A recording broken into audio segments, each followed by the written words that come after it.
Iran Israel ১২ দিনের সংঘাত চলাকালেই ইরানের সর্বোচ্চ ধর্মীয় নেতা আয়াতুল্লাহ খামেনিকেই হত্যা করার চেষ্টা করেছিল ইসরায়েল, কিন্তু উপযুক্ত অপারেশনাল সুযোগ না পাওয়ায় সে পরিকল্পনা বাস্তবায়ন করা যায়নি।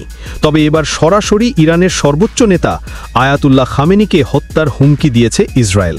দেশটির প্রতিরক্ষা মন্ত্রী ইসরায়েল কাটস এই হুমকি দিয়েছেন প্রকাশ্যেই জনসম্মুখে। রোববার দক্ষিণ ইসরায়েলের রামনো বিমানঘাঁটি পরিদর্শনে গিয়ে সাংবাদিকদের উদ্দেশ্যে ইসরায়েল কাটস বলেন, আমি এখান থেকেই স্বৈরাচারী খামেনিকে স্পষ্ট বার্তা দিতে চাই, যদি আপনি ইসরায়েলকে হুমকি দেওয়া চালিয়ে যান তাহলে আমাদের দীর্ঘ হাত আবারও তেহরানে পৌঁছাবে, এবার আরও বেশি শক্তি নিয়ে, এবং আপনি ব্যক্তিগতভাবে আমাদের লক্ষ্য হবেন।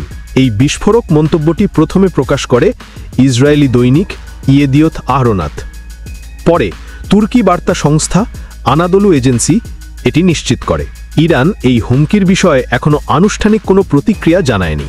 এর আগে গত ১৩ জুন ইসরায়েল ইরানের সামরিক ও পারমাণবিক স্থাপনাগুলোতে বিমান হামলা চালায়। এর ফলে দুই দেশের মধ্যে টানা ১২ দিন ধরে চলতে থাকে সরাসরি সংঘাত। এই যুদ্ধ চলাকালে কাটস সরাসরি খামেনিকে আধুনিক যুগের হিটলার বলে অভিহিত করেন এবং জানায় যে এই নেতা আর বেঁচে থাকার যোগ্য নন। তবে তিনি বলেন, ইসরায়েলের লক্ষ্য ছিল না ইরানের সরকার পতন, বরং ইরানি সরকারের কাঠামো নাড়িয়ে দেওয়া এবং চাপে ফেলা।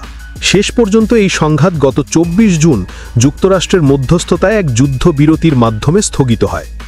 যদিও শান্তির এই আবরণ খুব বেশি দিন টিকছে না বলেই মনে হচ্ছে। ইসরায়েলের সাম্প্রতিক হুমকি সেই যুদ্ধবিরতির ভবিষ্যৎকে নতুন করে প্রশ্নবিদ্ধ করছে। বিশ্লেষকরা বলছেন, ইসরায়েলের এই সরাসরি হুমকি ভবিষ্যতে আরও ভয়াবহ সংঘর্ষের ইঙ্গিত দিচ্ছে।